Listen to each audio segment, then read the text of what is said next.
He's been away for a while, but he's back around. Y'all tell anybody I kill you! I kill you! He's crackhead in the town. Peanut butter and crap thing. He's had it back in the joint. Now he's Look out, crack! Here I come! He's Tyrone. Hey everybody, how are you guys doing today? AMC Bigums here. I hope everybody's having a fantastic night, especially after the Green Day we had for AMC. Everything we talked about in the previous cat system seems to be going straight according to plan. Figured that after the cat system went live on the 1st, we'd have a couple, 2 straight weeks of steady Green Days, and about 2.5, 3 weeks in, we're going to finally start seeing that cat system take into full effect. So nothing but good stuff going here for AMC. Today's video, I'm going to go ahead and talk about a short squeeze play compared to a stock market play.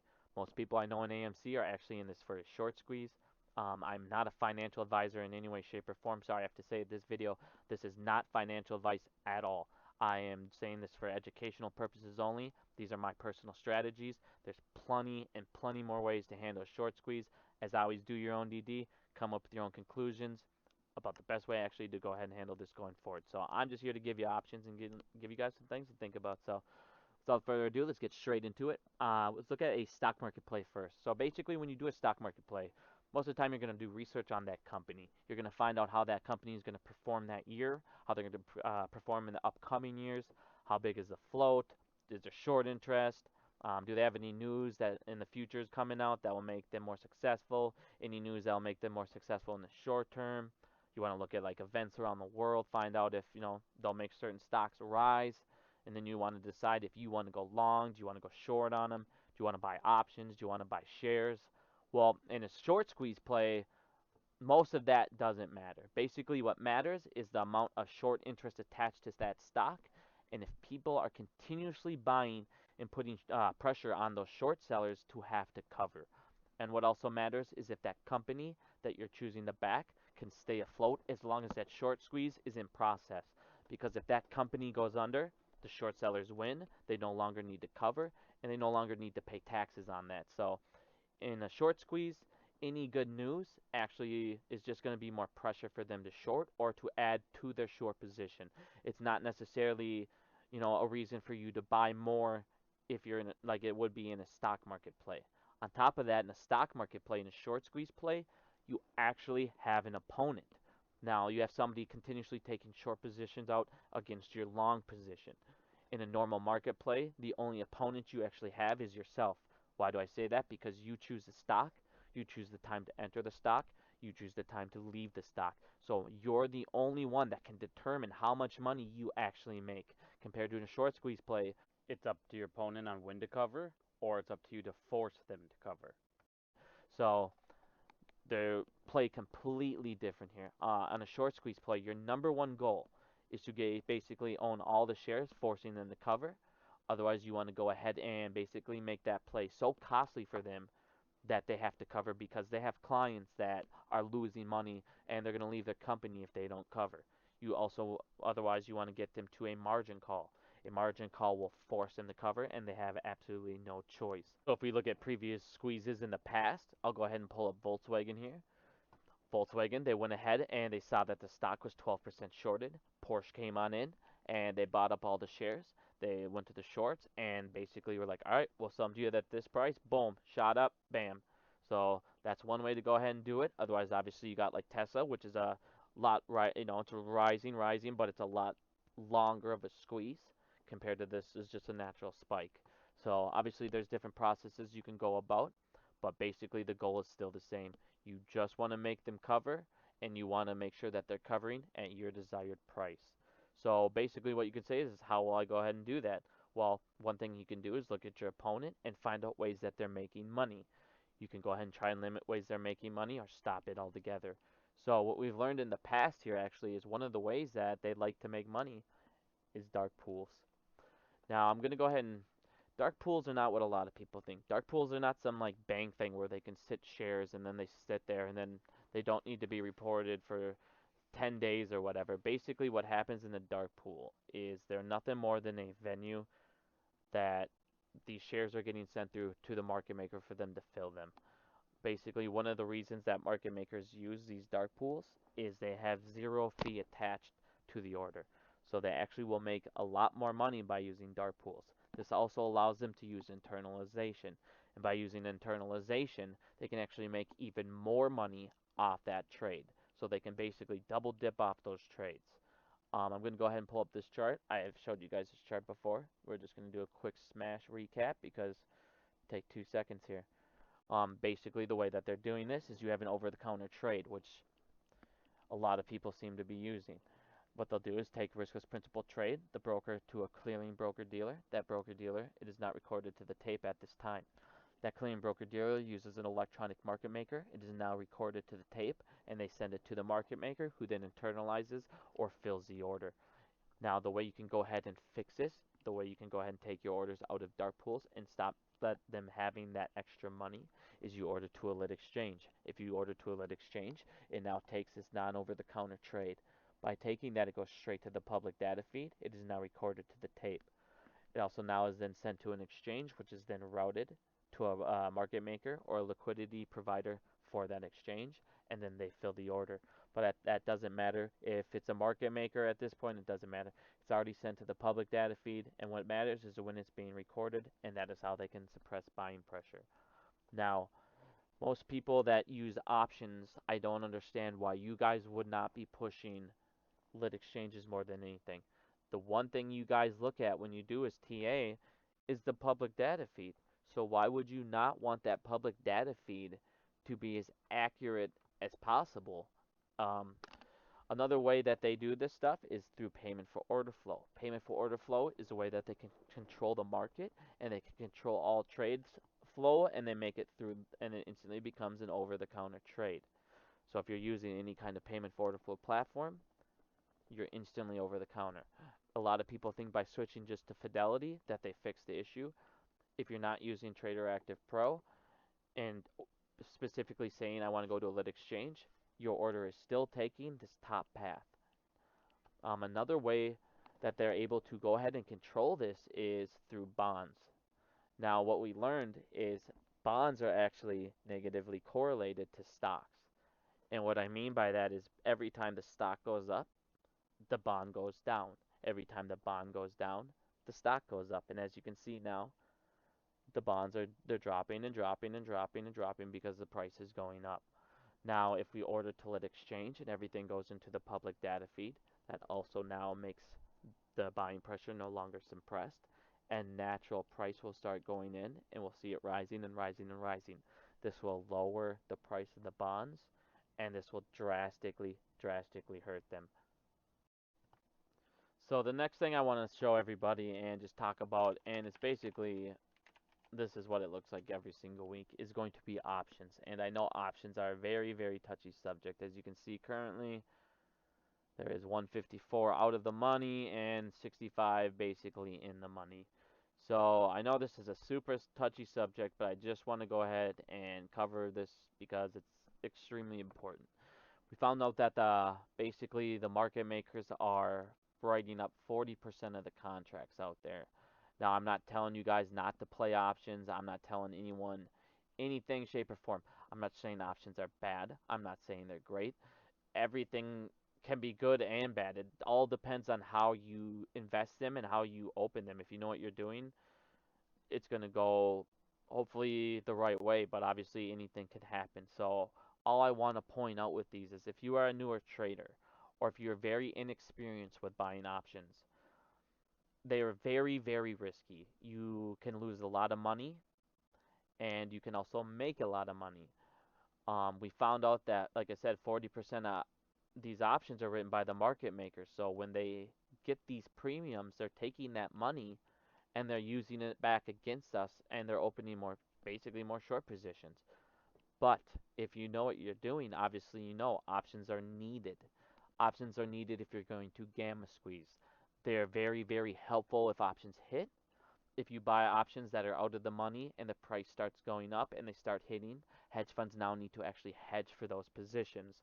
This can cause a gamma squeeze. This can cause the price to skyrocket. Options can also be very beneficial if you know what you're doing. But like I said, if you don't know what you're doing, they can be very costly. Just be smart if you're going to do them. You guys, you don't need to fight over if somebody opens them or not. They're both equally as needed. If you are inexperienced with them, shares don't expire, and shares are what are needed to drive the price up as well. Without the buying of shares, the options don't hit. Without the options, there is no chance of a gamma. And when they're sitting there and you're getting a lot of calls or a lot of options and they're hedging for those positions, that makes the price move massively. So you guys, don't fight with each other over oh man, you're in options. He says not do it. No, if you know what you're doing, you know what you're doing. All I ever say about everything, educate yourself and always know the risk. Because every time that these things are out of the money, not only did you lose that money that could have bought us shares that could have got us closer to our goal of owning all the shares, you're now basically letting them open more short positions to use against us. So that's all I'm going to say about options. Like I said, I never tell anybody something's good or bad. I just inform you that these are ways they're using them against us. Like I said, options can be very, very beneficial. So always just educate yourself. If you do them correctly, you guys, you can make a ton of money off them. So, like I said, this is one thing we need to stop fighting about in the community because I see a lot of divide on people have such bad opinions on option plays. And like I said, if they're done right and they're done for us and they have to start being hedged for, they do help us. But as always, shares never expired. The risk is not there. And if you think and you don't know what you're doing with the options and you think this play is going to squeeze, my personal opinion, why wouldn't you just get the shares? Because you set a date with options.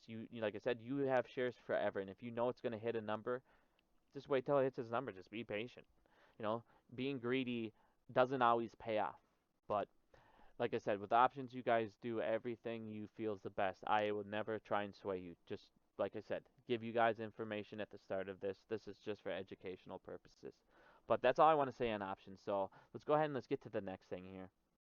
So one of the other things that we found out is enabling our opponents is the central banks. Basically, what we found out is there have been regimes. I'll go ahead and have a video out on these very shortly. But we're currently in what's called the central bank regime. Sorry, let me pull that up. This means the central banks are in control, and you can see that by basically how they have their hands inside of everything. How they're in the DTCC, how basically they control everything. They have their own dark pools. They can trade their own stocks inside of their dark pools. They're basically market maker. I mean, they're everything. It's basically insane. And one of the main things that you can do is, you know, most rich people don't make changes or, their partnerships are pretty steady until they start losing money themselves. So if most people find out that they have a bank that is in partnership with these people, it might be smart for them to go ahead, maybe if you have another account with your wife, a significant other, and they don't use those banks, switch and transfer banks. One of the things you'll notice that a lot of people have been talking about is how the U.S. economy is going to be collapsing soon. You know, when that happens, you have things like gold that will be worth more. You have things that will be more valuable instead of relying on the United States dollar inside of a bank account, that the bank itself could collapse. So it's just something to think about, something to look at. We found out that banks are able to help them create short positions, give out sham closeouts and sham resets on FTDs by doing ISDA contracts. So, like I said, it's always good to look into what your opponent has at their disposal. And this last thing, you guys, and this might sound cheesy, but it is important. It is so important, you guys. We are going up against some of the smartest people in the entire world. We're going up against some of the most advanced technologies and algorithms you've ever seen. And they all have a common goal. They all just want to crush us and get us to sell. And one of the things that, they do is they're able to short ladder attack, paint the tape, do smear campaigns, do all these things that for us would be illegal.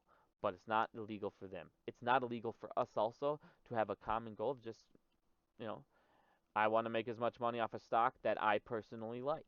That's not illegal. So basically, we got to stop fighting with each other and stop putting so much emotion into, oh, I hate this person, or oh, this person's, oh, they got more followers than me and I don't like their message. That's fine, you guys. What we need to do is just educate each other. That's it. We're only here for educating each other and support. If you don't like somebody, ignore them and go to the people that give you that support. Short squeeze plays, you guys, are so emotional as it is. They could take years, and every day you're panicking because you don't know, is this gonna go up? Is it not gonna go up? After months, it just feels like it's never gonna. Your emotions are always running so high. You have so much to pay attention to. Don't waste your energy on just fighting with each other. Like I said, these guys all have a common goal and they work together. And it's like I said, it these are already draining. So like with the options, we got to stop fighting with the options and just everything, and just people that think options are so bad, educate yourself on them. Maybe you won't think they're so bad. Maybe you can do them. People that think oh, this person's in it, they're a shill because they don't agree with you. Maybe have a conversation with them, an open conversation, get their point of view. Maybe they'll have an open conversation with you and listen to your point of view. But when you attack them, you guys, we're just causing division. And like I said, this is hard enough without it. So just be there to support each other. That's all we're here for. We're a community. That's what we here. Apes are a community. If apes are a community, we need to stand by each other. But that's all I got for this video, you guys. It's just a lot of, it might seem like it's small stuff. It might seem like that, but, you know, doing these things over and over is massive. And when we sit here and just, complain, oh, government, stop dark pools, oh, government, you see this stuff happening. Okay, well, yes, we know they do, but A, are they able to fix it? The CAT system just got in place. We already learned from the video with the CAT system a lot of this stuff they couldn't track. They couldn't even explain how flash crash happened. So I mean, like I said, guys, their system was so far behind. We let this shit get so out of control. You guys see the derivatives total. So I mean, like I said, nothing but crazy shit here. But going forward, everything should be a lot better. This, like I said, this CAT system is able to hold these guys accountable. And if we start making these small changes, just like the government's making their small changes, you guys, they are going to be more fucked than you can imagine. They already are. Like I said, there's nothing they can do at this point. That there's still 100 million shares fucking shorted. There's still how many out on loan? They have to cover these no matter what. And the way if we keep buying, they have no choice at this point but to either cover their positions now and take the loss, or keep shorting and keep shorting and keep shorting and just watching that percentage go up. So, like I said, guys, no matter what, they're backed into a corner. And this stuff here, if we just start doing these small changes, will accelerate that day. But that's all I got for you guys. Like I said, I'm going to have that regime video done here pretty soon. Hopefully you guys caught the names of all the regimes in here. So maybe I'll spark your interest to do a little research before I put the video out. Um, Thanks for listening, you guys. And as always, I just want you guys to remember one thing. Fear is never back to Joe Rogan. I'm trying to get some crack rocks.